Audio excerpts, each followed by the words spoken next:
Selamat malam, Bapak dan teman-teman semua. Hari ini kami akan mempresentasikan materi tentang manajemen teknologi informasi dalam layanan vintage. Tapi sebelum kita lanjut ke pembahasan, izinkan saya untuk memperkenalkan anggota kelompok saya. Saya Tasa Ramatika dengan NPM 2341424, lalu ada Cesha Nabila dengan NPM 2341307, lalu ada Kalisa Tiara Sanjaya dengan NPM 2341226, lalu ada Aulia Rahayu Kurnia dengan NPM 2341036, lalu ada Cervin Erlangga dengan NPM 2341414. Oke, kita akan melanjutkan ke pembahasan. Nah, saat ini kan kita sedang menyaksikan transformasi besar dalam dunia keuangan yang didorong oleh perkembangan teknologi digital. Salah satu bentuk transformasi ini adalah munculnya financial technology atau vintage. Istilah ini merupakan gabungan dari kata finansial dan teknologi, yang mengacu pada penggunaan inovasi teknologi untuk meningkatkan layanan keuangan. Tujuan utamanya itu untuk membuat layanan keuangan menjadi lebih efisien, mudah diakses, dan aman. Nah, menurut Arner Barberis dan Buckley, vintage mencakup berbagai layanan modern seperti dompet digital atau e-wallet, pinjaman peer-to-peer atau P2P lending, lalu ada manajemen aset berbasis digital, dan asuransi yang berbasis teknologi. Nah, di Indonesia sendiri, vintage berkembang sangat pesat. Semakin banyak masyarakat yang menggunakan layanan ini karena praktis dan sesuai dengan gaya hidup digital saat ini.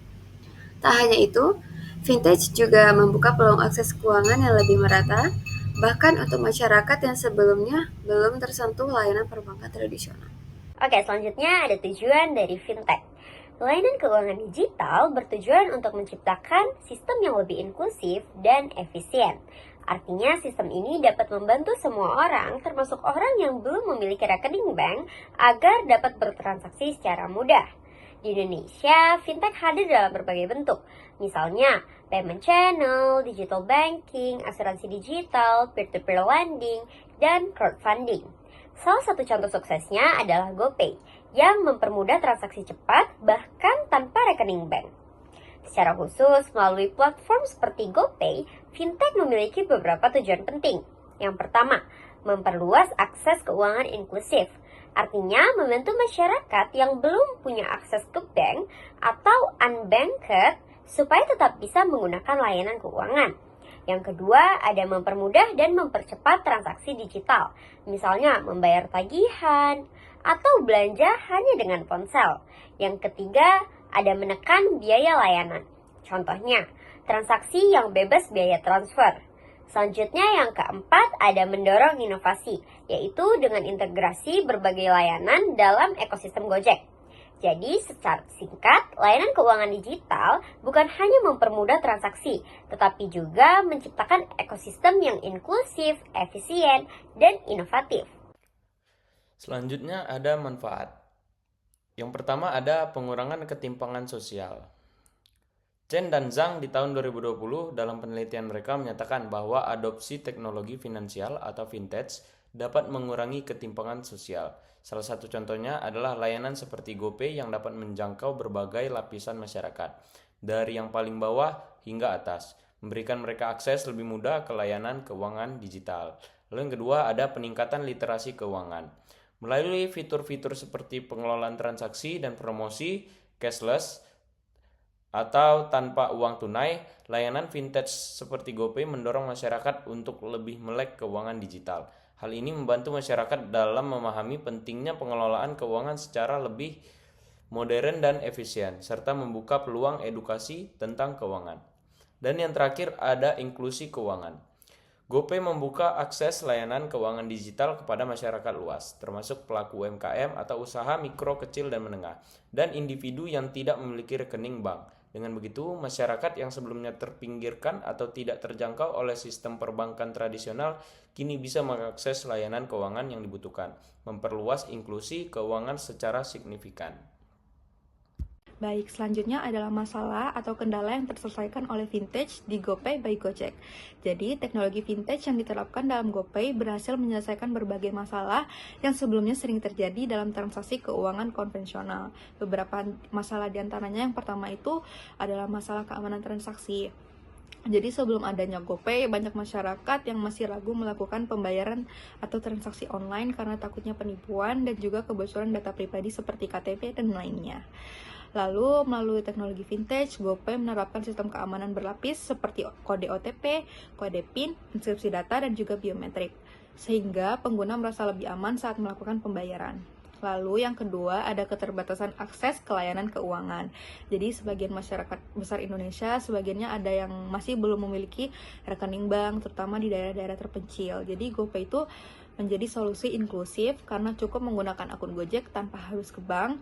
Dengan begitu, layanan keuangan jadi lebih mudah diakses, bahkan oleh masyarakat unbanked atau underbanked. Lalu yang selanjutnya ada proses transaksi yang lambat dan juga tidak praktis.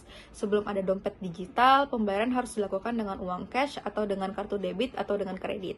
Jadi ini sering memakan waktu dan juga menyulitkan para pengguna. GoPay memungkinkan pengguna melakukan pembayaran hanya dengan beberapa klik dalam satu aplikasi, baik untuk transportasi, untuk makan, ataupun untuk belanja online. Lalu yang keempat ada kurangnya pencatatan dan juga transparansi. Jadi dalam transaksi tunai tidak ada riwayat ataupun yang tersimpan.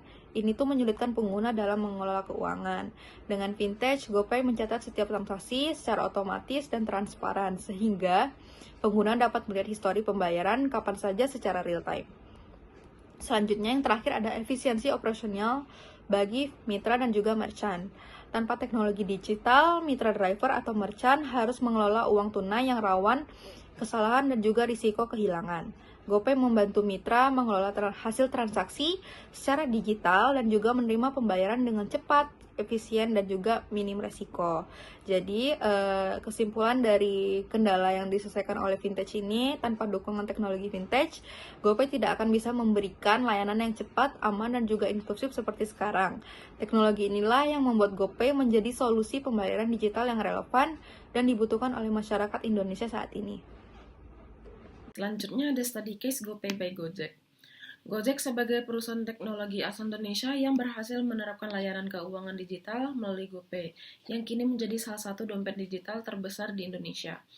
GoPay sebagai bagian dari ekosistem Gojek memanfaatkan teknologi kecerdasan buatan AI untuk meningkatkan efisiensi keamanan dan pengalaman pengguna dalam layanan keuangan digital. Berikut beberapa penerapannya. Yang pertama ada integrasi sistem layanan. GoPay diintegrasikan secara penuh ke dalam ekosistem seperti GoRide, GoFood, GoSend, dan lain-lain. Hal ini memungkinkan pembayaran dilakukan tanpa harus keluar dari aplikasi, untuk menciptakan pengalaman pengguna yang lebih seamless. Yang kedua, ada keamanan data pengguna. Gojek menerapkan sistem enkripsi end-to-end dan autentikasi berlapis seperti OTP, sama PIN, dan biometrik untuk memastikan keamanan transaksi GoPay. Selain itu, mereka juga mematuhi regulasi perlindungan data pribadi di Indonesia. Yang ketiga ada penggunaan Big Data dan AI. Gojek menggunakan teknologi Big Data untuk menganalisis pola transaksi pengguna, memberikan rekomendasi personalia, mendeteksi aktivitas mencurigakan secara real-time, atau fraud detection. Yang keempat ada kolaborasi dengan bank dan regulator. Gojek bekerja sama dengan lembaga keuangan dan mengikuti regulasi dari OJK dan Bank Indonesia agar GoPay tetap legal dan terpercaya sebagai layanan keuangan digital. Lalu, edukasi dan inklusi keuangan. GoPay juga aktif menyasar masyarakat non-bankable dengan menghadirkan program edukasi finansial, kemudahan, top-up via agen, dan fitur pembayaran di UMKM. Hasilnya, Gojek memperoleh peningkatan jumlah pengguna dan transaksi digital dan mendukung ke ekosistem Gojek menjadi lebih efisien dan integrasi. Kesimpulan pada presentasi malam ini, manajemen teknologi informasi memegang peran krusial dalam kesuksesan GoPay sebagai layanan fintech. Melalui sistem yang integrasi, aman, dan patuh pada regulasi Indonesia, Gojek mampu menyediakan layanan keuangan digital yang andal. Pengguna data dan teknologi juga mendorong efisiensi, keamanan, serta inklusi keuangan bagi para masyarakat Indonesia. Sekian dari presentasi kami malam ini. Demikianlah presentasi yang dapat kami sampaikan. Semoga materi ini memberikan wawasan baru dan bermanfaat bagi kita semua. Maaf jika ada salah kata yang tidak disengaja. Terima kasih atas partisipasinya. Selamat malam.